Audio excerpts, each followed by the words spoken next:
Greetings. Now we are going to present about verbs. First of all, we are going to introduce ourselves. My name is Rafael and Rangga Bestara, and my name is Annisa Mardatillah. And my name is Karina. And my name is Devi and Felisha. And we will start our presentation. First of all, we are going to take a look what is the definition of verb. What is a verb? A verb is a word that shows an action or a state of being and is an essential element in a sentence.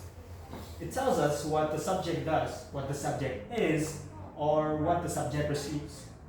The subject of the sentence can perform or receive. We can take a look at this presentation. The first one is the example of active verb. The architect designed the building. And the second one is the example of passive verbs. The building was designed by the architect. Next. Verbs are divided into three types. The first one is linking verb. The second one is auxiliary verb. And the third one is action verb. Okay. Linking verb. A verb can express a condition of state of being. It's called linking verb because it's connected to an adjective, noun, and pronoun. This is the three types of linking verbs, and it's the example. The blue underlined words indicate a linking verb. Auxiliary verb.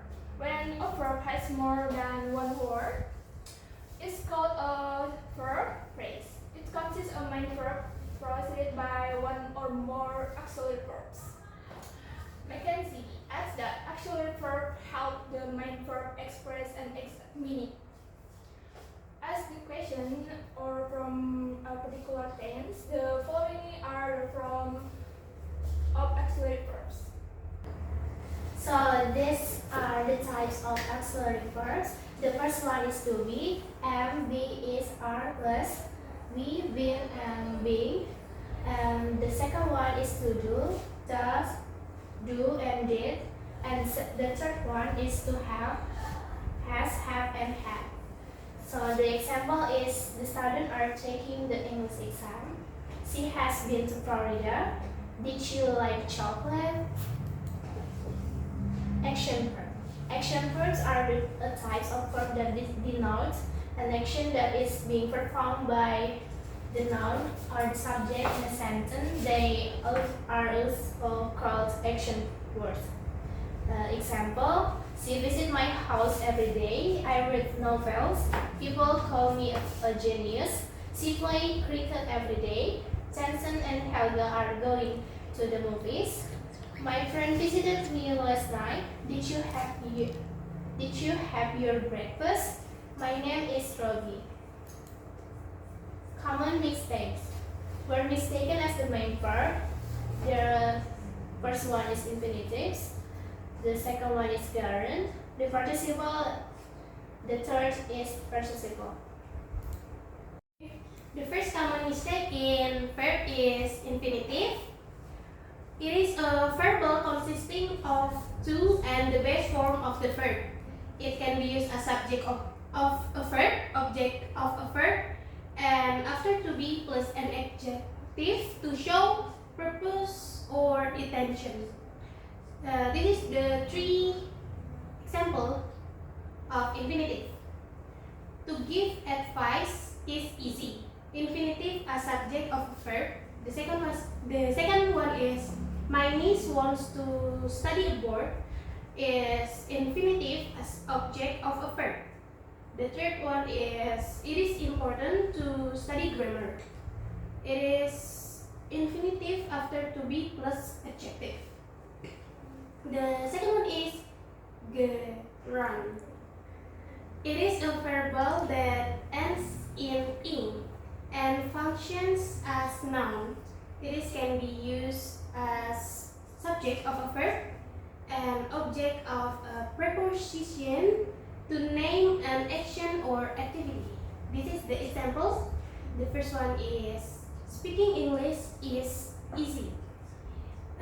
Is a gerund as subject of a verb. The second one is I like speaking English. Is given as object of a verb. The The third one is he is good at speaking English. It is given as object of preposition. The less common mistake is participle. Participle is a verbal adjective. Present participle ends with ing and has an active meaning. Past participle and is ed or either irregular forms and has a passive meaning. This is the two examples of participle. The first one is present participle. It was a disappointing show. The second one is past participle. I am disappointed with the show. Subject verb agreement. Subject and verb agree in number. Example, my hobby is singing. It is a singular. The second one is my hobbies are singing and dancing. It's a plural. The third one is she likes singing, a singular. My sister and I like watching action movie, as a plural. Okay, let's move on to the exercise. Which sentence use a liquid verb to connect two ideas about the subject?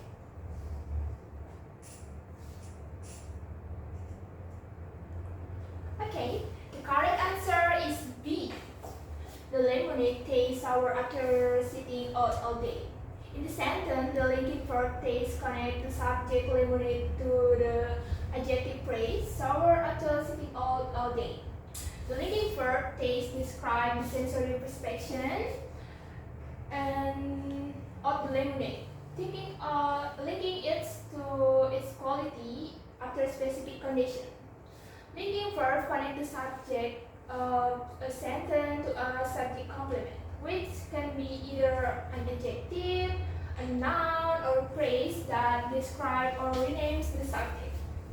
In this case, sour after sitting out all day describes the lemonade, making it the subject complement. Number 2, after the concert had ended, the crowd blah blah blah to exit the stadium. Which one is the correct answer? The correct answer is A, began, which is the simple past tense of begin. It is used here because the sentence is describing an action that took place after another action in the past. We don't choose D because it's a verb one, and we don't use it because the sentence talks about action in the past. That's why we choose A, not B. And why we don't choose B or C? Because in the 16th tense form, simple past continuous has a form subject plus verb 2 or subject plus to be, was and were plus complement. That means we not use has or have, we use was or were. Number 3, she blah blah blah not decide whether to accept the job offer yet. The correct answer is A, has. The only option that correctly completes the sentence to express an action that has not been complete but is relevant to the present is has, making A the correct answer. The complete sentence reads, she has not decided whether to accept the job offer yet, indicating the action of deciding is still relevant and has not occurred up to the present moment. This tense is particularly useful for actions that have occurred at an unspecified time and have an impact on the present, which is exactly the case with the decision-making process described in the sentence. That's all from us. Thank you for your attention. See you in the next video. Bye!